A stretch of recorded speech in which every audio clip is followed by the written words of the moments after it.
Hello everyone, welcome back to my mini blog. আসসালামু আলাইকুম। তো আজকে আমি চলে যাচ্ছিলাম জয়পাড়া, যেহেতু এখন হালকা হালকা শীত পড়ে গেছে গ্রামে। তো এই জন্যই টুকটাক কিছু কেনাকাটা করার জন্য কিন্তু চলে গিয়েছিলাম আমি জয়পাড়া। তো জয়পাড়া যাওয়ার পথে কিন্তু ভাইরাল এই মসজিদটা পড়ে, আর এটা কিন্তু খুবই সুন্দর। রাতের বেলা কিন্তু আরও বেশি সুন্দর লাগে এটাকে। টপ 10-এ ঢোকার পাশেই কিন্তু এই মামাটা বসে, আর ওনার বেলপুরিটা অনেক বেশি মজা। তো আমিও টপ 10-এ ঢোকার আগে ওনার থেকে একটু বেলপুরি খেয়ে নিলাম। আর বেলপুরিটা খুবই মজা করে বানায়, তো উনি বানাচ্ছিল, খুবই মজা হয়। আর উনি কিন্তু এখন ভাইরাল মামা বেলপুরি।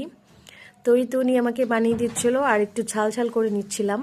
আর টপ 10-এ কিন্তু এখন শীতের অনেক সুন্দর সুন্দর কালেকশন এসেছে। তোমরা কিন্তু টপ 10-এ আসলে ভিজিট করতে পারবে। অনেক সুন্দর সুন্দর কালেকশন, একটার থেকে একটা অনেক বেশি সুন্দর। তো এই তো তৈরি হয়ে গেছে আমার মজার বেলপুরি। আর উপরে কিন্তু একটু টক পানি দেয়, এই জন্য কিন্তু টেস্টটা আরো বেশি ভালো লাগে। মানে তো এই তো আমার বেলপুরি চলে এসেছে, এখন কিন্তু আমি টুপস টাপস করে খেয়ে নিব। আর তোমরাও আসলে অবশ্যই কিন্তু ট্রাই করতে পারো, খুবই মজা।